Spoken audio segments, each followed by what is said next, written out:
To be honest, like, I really, really love this video. And this video really has a powerful message and, you know, stuff like that. Sorry.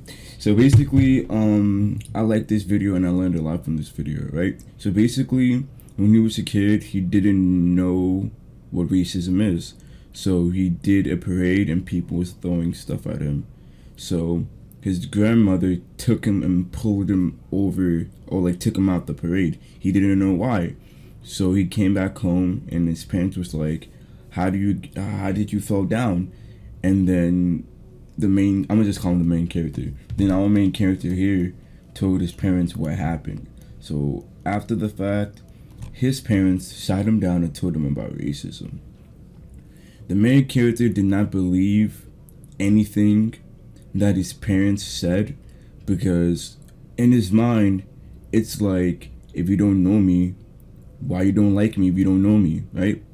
So for years he had this question in the midst of his mind, just thinking. So what he did was buy a whole bunch of books, like supremacy books, Nazi books, and etc., right? And he did not get the answers that he was seeking from those books. So as he got older, he was like, since I can't get those answers from there, now I'm gonna go to the real source. I'm gonna go to an actual source. So him and his secretary made an appointment to see one of the figureheads from the Ku Klux Klan. So basically, they scheduled a meeting at a motel, and the Ku Klux Klan agreed.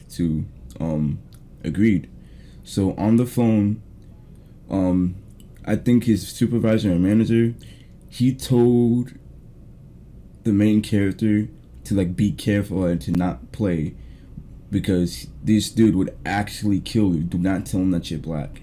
And because of that, or yeah, basically because of that, it implemented fear in his mind. I think he was already fearful, but like the fact that he said that, he was like more alert, right? So basically, the Klan member and the main character met up. So when the Klan member first walked in the building, he was surprised that he was black. But what was interesting is that the Klan member, besides that fact, the Klan member still sat down and talked with the main character. The Klan member made it clear that because of the main character's skin color, I'm superior, that I was superior, that he was superior than him.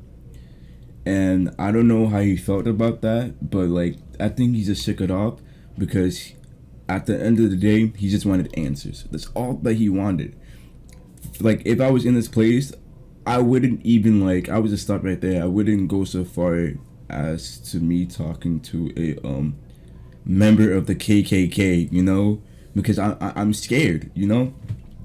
So they chopped it up and they talked. So in the midst of them talking, there was a loud noise, and both of them thought that each other made the noise, you know. They thought that both of them thought that each other was trying to pull something, you know. So the main character has 3 ideas in his head. He can stand there in fear, like deers. When you turn on your headlights, he can stand there in fear. He can run away, but that method was invalid because you can't escape a bullet.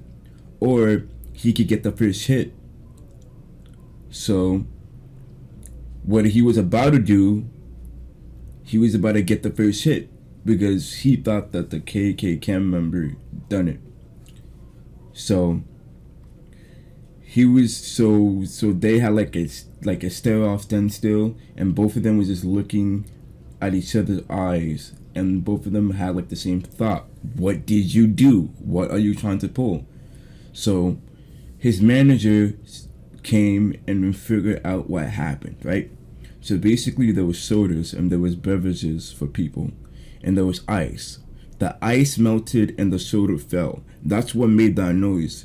And when they figured out that's what made that noise, they all started laughing. Because they were ignorant. So one of my favorite quotes from this video is that ignorance breeds fear. I'm gonna play it because, like, like, I can't really like say it like how good that he does, but like I'm gonna play it. Fearful and accusatory of one another. Thus, ignorance breeds Breeds fear. We fear those things we do not understand. If we do not keep that fear in check, that fear in turn will breed hatred. And that's like probably like the main message of this like video, because just recently there was a black guy that's just been murdered, right? And all he was doing is jogging. So two white people ran up to the black person and shot him, and he died. They apparently thought that he stole a bike or he was like doing something, which proves this point. Ignorance breeds fear. Like, So I really like this video. Thank you for, sending me this video. It kind of enlightened me. So, yeah. Okay, so this video is basically about cyberbullying and like the algorithms and stuff. So basically, what she was trying to explain is that if there's is like a positive not positive. If there is like a negative link, the more that people click on it, the more that it would gain recognition. So her thing is just don't click on the link. If you don't like something, don't click on it. Don't be tempted to click on it. And another thing also that she stated, that if you see someone getting picked on, stand up, be a hero. To be honest, I kind of agree on those things because it makes sense. Like, you shouldn't be clicking on stuff that you don't like. If you know that this thing is gonna make you mad, then why would you watch it? It makes absolutely no. I mean, I guess that's the way how people works. But like from my perspective, it's like if I see something popping up in my recommended feed, and if I don't like it, I'm not gonna click it anyway. Because I don't like it. So like, I kind of agree with those two reasons. Because to me, it's just simple common sense, stop feeding attention to like stuff that you don't like, because you don't like it. There's no reason to waste your time and energy to feed into that attention. It's as simple as that. And if anyone is getting like bullied or whatever, step in, defend them, have a voice, be a hero. And also, I also agree with that. There's not really that much context. And there's a lot of context in the video, but like the video is short though. That's what I'm trying to say. But I also did learn some stuff from it. I mean, I already like knew about the algorithms and stuff like that because like I'm a YouTuber, so that was nothing new for me. So, yeah. Okay, I like this video. This video was very funny. It was really, really enjoyable to watch too. So basically, what happened is that So basically what happened is that these two girls are fighting. So apparently this female likes a guy, and then these two girls are friends, right? This person likes a guy, and this person is dating a guy, the same dude that this person likes, and they're friends, So they both have a conflict. I'm gonna try my best to explain. I'm not really gonna explain stuff. So basically, they have a conflict with each other. They're feeling some type of way against each other, right? So right now, it's getting in the midst of that. And what sparked it even more, like what made the flames grew more, is the fact that she was mocking her. Like right now, she's mocking her right now, and she's like, "Yo, you don't think I can see you?" And she's getting more mad at the fact that she is mocking her, right? So there was talking, right? So she gets up and she starts yelling first, and that's when she proceeds to get up and start yelling first. And at this point, they're both just yelling at each other. This is going back and forth. Tensions are like rising. Like first it was building up. Now the water is starting to like bubble. So this is where the water starts to steam, because what they should have done in the first place is like talked it out calmly, and make sure, you know, everything is fine. But she resulted in hand to physical contact. She should have never flicked her at all. This was a bad move. You're just gonna piss her off, and now she's gonna do the same thing. You know, like, she's trying to contain herself. At this point, like, if I was her, like, if somebody touched me, I would have been mad and just walked away. But in this case, I feel like she's thinking about her. She's thinking about whether to, like, flick her or not, because the reaction on her face right now is like, what? You just flicked me, you know? So she's mad. She's in the heat of the moment. She said, did you just flick me? Then she flicked her back, and then she flicked hers back. Then bing, bing, bing. They just keep on flicking each other. Now, stage 2, it goes to hitting. Then she hits her back, and now they're fighting. So stuff is just building up now. Now they're actually fighting, right? Nothing is getting solved, and tensions is just like off the roof right now. This is going crazy at each other, right? Takes off the sock, starts beating her, bam, bam, bam, bam, bam. You know, I like her. She's my favorite character. I really do like her. She's the voice of reason. I'm the voice of reason too. She was like, okay, I had enough. You guys are acting like monkeys. Takes her by the ear. Ooh, let me just, yeah. Takes her by the ear, takes both of them by the ear, right? So at this point, she takes both of them by the ear, and she says, and like, she tries to solve it, but at this point, or after this scene, stuff does not get solved at all, you know?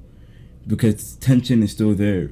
So basically, she was like, yo, what do you want me to do, right? She was like, I want you to break up with him, but because I like him. And she said, do you really want me to do that? And she said yes. But it wasn't sincere, you know? Because there's still, like, not animosity, but, like, there's still tensions in the air, and there's no form of closure, you know? It's because it's like a forceful thing. So basically, because of this thing over here, she basically forced her to break up with the person that she liked so she can get with the dude. Right, so let me skip over, you know. So basically, I guess the next day on the next scene, they still continue on fighting. Like I said, nothing has been solved, you know, because it wasn't really sincere. So she takes her coat, and she really likes that jacket. So she was like, okay, shit, you want to play that game? Shit, you're going to take my coat? I'm going to take your really expensive purse and this tomato can, this bootleg ragu, right? So she was like, what are you doing? What are you doing with my purse? I mean, like, what do you think was gonna happen, you know? Like, since you took my belongings, I'm gonna take your belongings. So if you pull on my jacket, I'm gonna pour this bootleg ragu in your purse. And she was like, oh, you wouldn't dare. And she was like, do it. Go on, do it. And you know what happened? She does it. And they just keep on, like, messing with each other's stuff more. And she was like, okay, I had enough. Stop it again. The voice of reason, my favorite character. She's the real main character. She was like, yo, look at yourselves. You guys are acting like animals. Look at your purse and look at your jacket. You see? And she starts talking. Let me play this up. This is crazy. Yeah.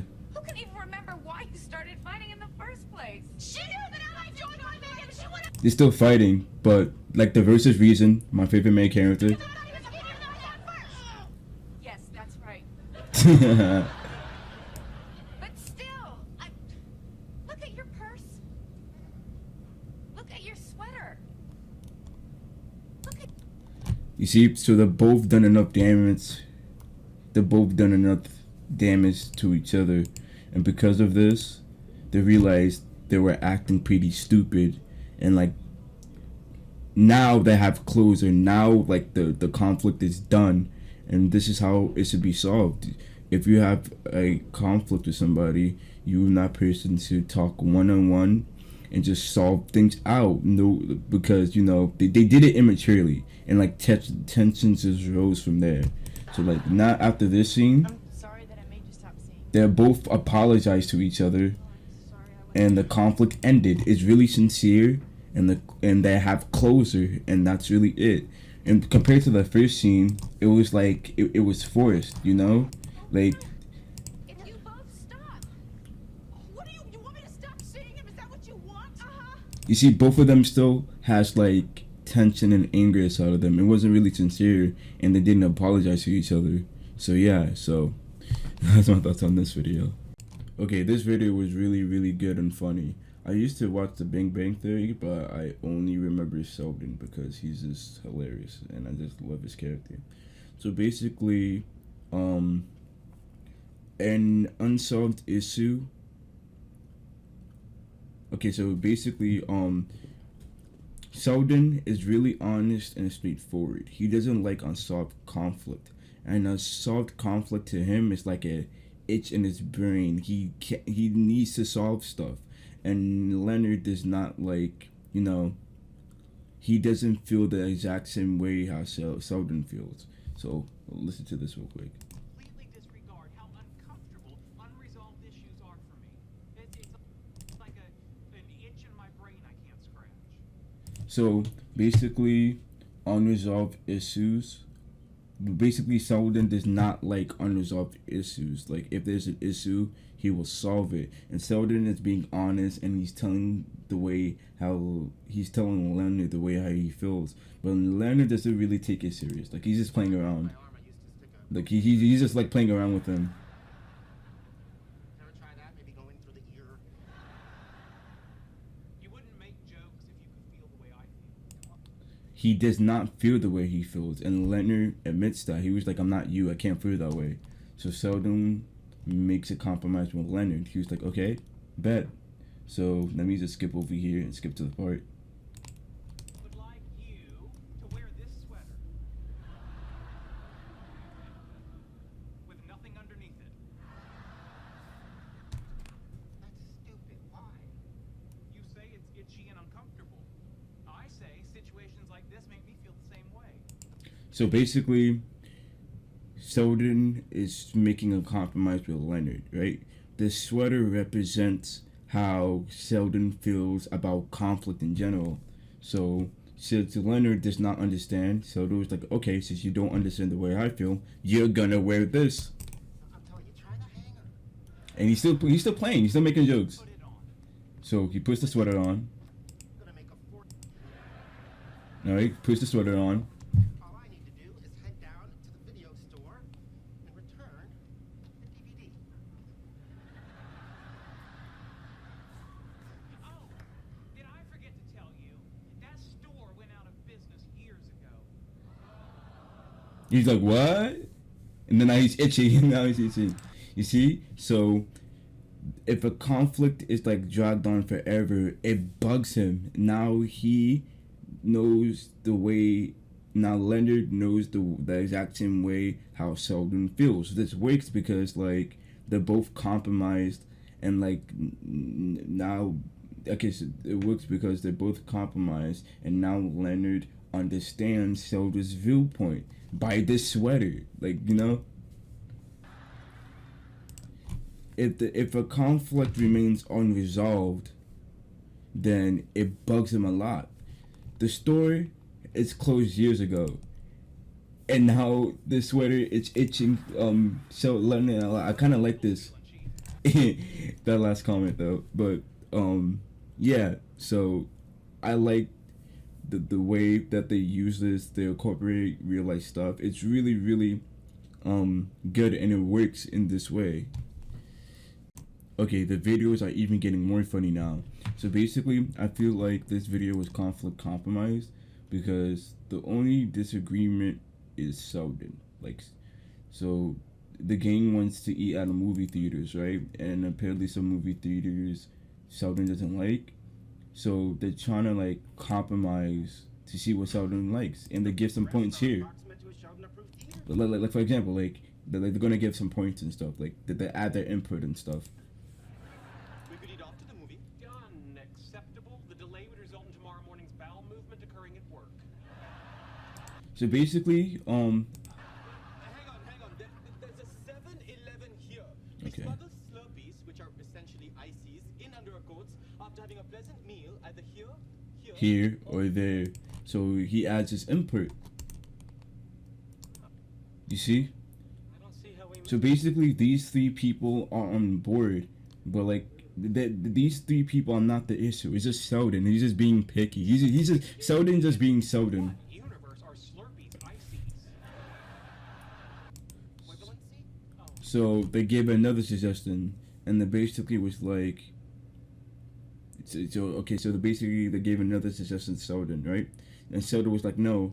And then the game was like, okay, there's one option, and there was like, bye. They just like left Sheldon there. So like, compromise is like a balance of like the needs in like all sides, right? In this case, they try to balance the needs of everybody. In conflict resolution, where it's when like two or more parties find a peaceful solution to a disagreement. But like in this case, like Sheldon's being left out, you know? Like he's just being left out. Like they haven't find a like peaceful they have not find a peaceful resolution, because at the end only those three are going to the movies. They haven't really found a resolution for Sheldon. That's why I said it's compromise, because everybody, like those main three, tried to find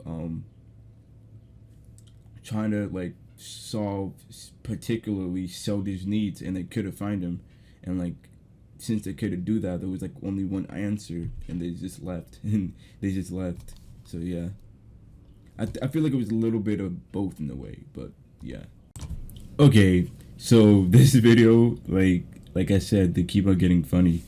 So basically, the teacher gave a hypothetical situation, and basically the situation is that she and C are friends, right?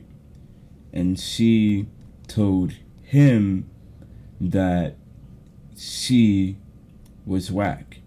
So they did a hypothetical situation, and then at first the situation went back, and then he was like, it was like a practice. It was basically practice. I forgot the word. When I used to take like improv class, we used to like do something like this. I forgot the word. So it was basically a hypothetical practice situation. So first the situation went bad, and there was like play fighting and stuff, and then the teacher said freeze, and that's when they rewind to see what you would actually do. So let me play the video. Friend Jocelyn told Jimmy Jr. that Tina is whack and acting. Tina, Jocelyn told me you are whack. Jocelyn, you skank, I hate you. Whatever. It's true. You are whack. So like right now they're like acting, the play fighting. And freeze! Well, that resolved nothing. Let's rewind, shall we? Let's work out our abs. A, access your feelings. When you gossiped about me to Jimmy Jr., it hurt my feelings. B, be apologetic. Sorry. S, slap it. Well done. Do it just like that at the dinner. Alright, so basically that was it. I feel like it was a win-win, because in that situation, okay, so it was a win-win because, you know, in that like little skit they did, she got her feelings out. She understand her feelings that she was admitting to, and they both just pieced it up, and they left each other alone. I mean, Jimmy Jr. outside. I don't know. Like, I don't like. I said it was a win-win, but like when I kept on watching the video, she was just like she's a weird character. Okay, she's a weird character. Conflict resolution skit. I'll punch you in the face. It was just a... And I feel like because after this, she feels some way about her, and like she just like she just basically says okay. So basically she was like, yo, if you talk shit about me out of the skit to Jimmy Jr., I'ma inflict pain on you. And she was like, yo, it's just a skit. And then she just take it seriously. She was like, I will punch you over and over and over again. And like, right now she thinks that she is crazy. So I don't know if that's a part of the question, but like if it is, then to me it's not a win-win. But like the skit itself was a win-win. Like he did the ABC, access your feelings, be apologetic, and like slap it. So like after the skit, like I'm talking about the skit, like hypothetically the skit, it's a win-win. The dude, there was apologetic. They got their feelings out. They pieced up the situation, and everybody went their separate ways. But I don't know about this part. I'm confused about that. I'm confused about that. Okay, so I'm watching this video. I watched like all of these videos, and all of these videos have one thing in common, right? Their tactic, it's peaceful protesting. Like so basically they're riding bikes and stuff. They're peacefully protesting in Chile. They're doing the same thing. Where's the first video? Is it this video? Yeah, it's this video. So basically over here, The rally began. they're peacefully protesting in Barcelona because they want the government to talk to them. In South Korea, they're peacefully protesting and they're peacefully protesting. I mean, the establishments, it's their countries like, you know, in Barcelona, South Korea, Hong Kong, Chile, those are the establishments, and like the alligators are the people that is protesting. That's the main strategy that I have seen in those 4 videos. They don't want violence. To get what they want, they're protesting, but peacefully, because they want change. They want change, and the only way that they can get that change is peaceful protesting, and that is the strategy that I have noticed in these 4 videos, you know? So yeah.